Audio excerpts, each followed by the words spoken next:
Hello दोस्तों, स्वागत है आप सभी का मेरे चैनल स्टोरी में। आज मैं आपको बताने वाली हूँ दहेज की रियल लाइफ स्टोरी। इस कहानी में आपको मिलेगा देखने को कि किस तरह से एक लड़की की शादी में दहेज की वजह से उसकी पूरी जिंदगी बर्बाद हो जाती है और अंत में वो सुसाइड कर लेती है। कहानी को लास्ट तक जरूर सुनिएगा।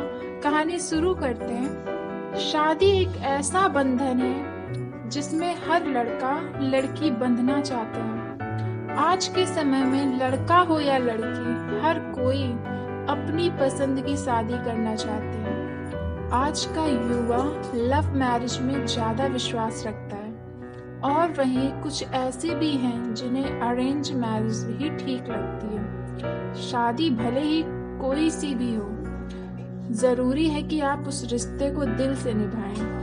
जब भी किसी लड़की की शादी की बात होती है तो उस बात के साथ एक बड़ी समस्या भी जन्म लेती है जिसे हम दहेज कहते हैं। वैसे तो आज के समय में एक पढ़ा लिखा अच्छी नौकरी वाला लड़का दहेज में कुछ नहीं मांगता, लेकिन जब किसी व्यक्ति के मन में लालच भर जाता है तो अच्छा इंसान भी बुरा बन जाता है। दहेज एक ऐसी समस्या है जिससे लड़कियों की जिंदगी बर्बाद हो जाती है। आज की इस दहेज पर कहानी के जरिए हम आपको बताएंगे कि किस तरह दहेज एक लड़की की जिंदगी को बर्बाद कर देता है। इस कहानी की मदद से हम लड़कियों को यह प्रेरणा देना चाहते हैं कि उन्हें दहेज मांगने वालों से किस तरह निपटना है। मैं जिस कॉलोनी में रहती हूँ उसी कॉलोनी के पीछे वाली गली में एक लड़की रहती थी। हम दोस्त तो नहीं थे, लेकिन हाँ, एक दूसरे से मुलाकात होती रहती थी। यूं कहें हम थोड़ा बहुत एक दूसरे को जानते थे। उसे अपनी ही क्लास के एक लड़के से प्यार हो गया। वो लड़का उसके घर से कुछ ही दूर रहता था। दोनों का एक ही टाइम पर स्कूल आना जाना रहता। दोनों 12th पास होने तक दूर ही रहे ताकि घर में किसी को पता न चले। 12th पास होने के बाद दोनों एक ही कॉलेज में पढ़ने लगे। वहाँ दोनों का घूमना फिरना, एक दूसरे से बात करना, एक दूसरे के साथ समय बिताना, सब कुछ चलता रहा। कॉलेज पूरा हुआ और लड़का बाहर नौकरी करने चला गया। लड़की फिलहाल कुछ नहीं कर रही थी। धीरे धीरे लड़की ने अपने घर वालों को ये सब बातें बताई कि हम दोनों एक दूसरे को पसंद करते हैं, हमें शादी करनी है। लड़की के माता पिता ने लड़के के घर वालों से बात करी। लड़का भी ठीक ही था, नौकरी भी अच्छी थी। कुछ टाइम बाद लड़के के माता पिता भी मान गए और उनकी शादी कर दी। शादी करके पहली बार जब वह मायके आई तो वह बहुत खुश थी। जब वह अपने घर आई थी तो हम भी उससे मिलने गए। उसने अपने ससुराल के बारे में बहुत सारी बातें बताई और बताया कि वह लोग बहुत अच्छे हैं, काफी ख्याल रखते हैं। कुछ दिन बाद वह खुशी खुशी अपने ससुराल वापस चली गई। उसके बाद लगभग 5 या 6 महीने बाद वह फिर अपने घर वापस आ गई, लेकिन इस बार वह पहले की जितना खुश नहीं थी। सुनने में आता है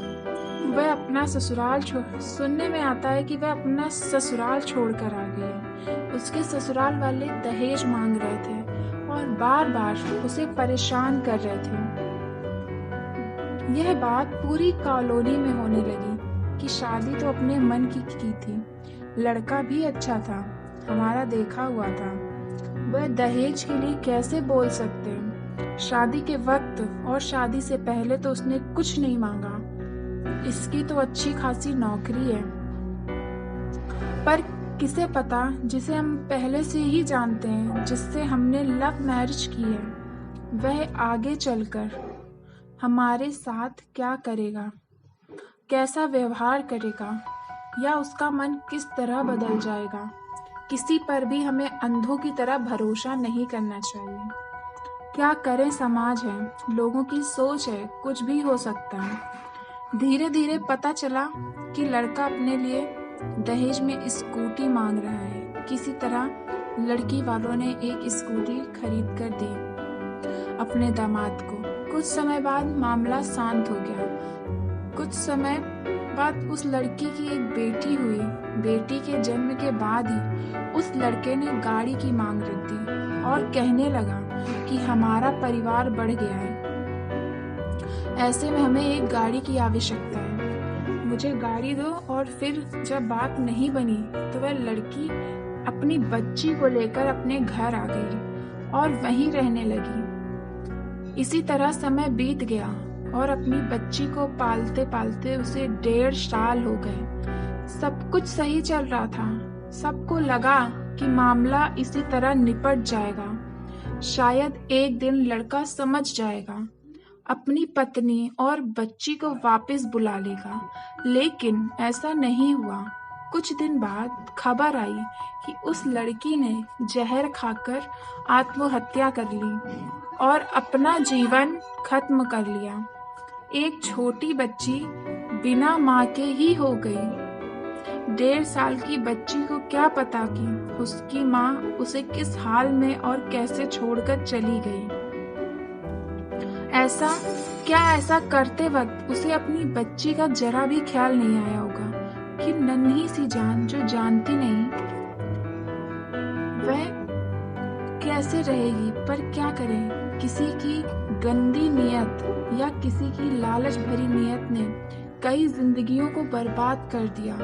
एक माँ अपनी छोटी सी बच्ची को छोड़कर चली गई। एक छोटी सी बच्ची जिसे कुछ भी नहीं पता कि उसके साथ क्या हुआ, उसकी माँ कहाँ गई और उसके पिता कहाँ गए। लड़की की मौत के बाद माता पिता क्या करते हैं, उन्होंने लड़के पर दहेज उत्पीड़न का केस दर्ज करवाया है, जो न जाने कब तक चलेगा और कितना चलेगा। दहेज की वजह से एक लड़की की जिंदगी और चली गई। आज की दुनिया में एक लड़की का सीधा होना जरूरी नहीं है। आपको अपने लिए तेज होना होगा ताकि कोई लड़कियों के साथ गलत ना कर सके। कहने को बहुत कुछ है मन में, पर आशा है कि उन बेटियों को समझ आए जो अपने छोटे मासूम बच्चों को छोड़कर गिरी हुई मानसिकता वाले दहेज लेने वाले लोगों के चक्कर में अपनी जान ले लेती हैं या अपनी जान दांव पर लगा देती हैं। कभी ऐसा ना करें। दहेज लेना और देना एक अपराध है। इसके खिलाफ आवाज उठाएं, डरे नहीं। तो इस तरह से थी हमारी ये दहेज की दर्दनाक कहानी।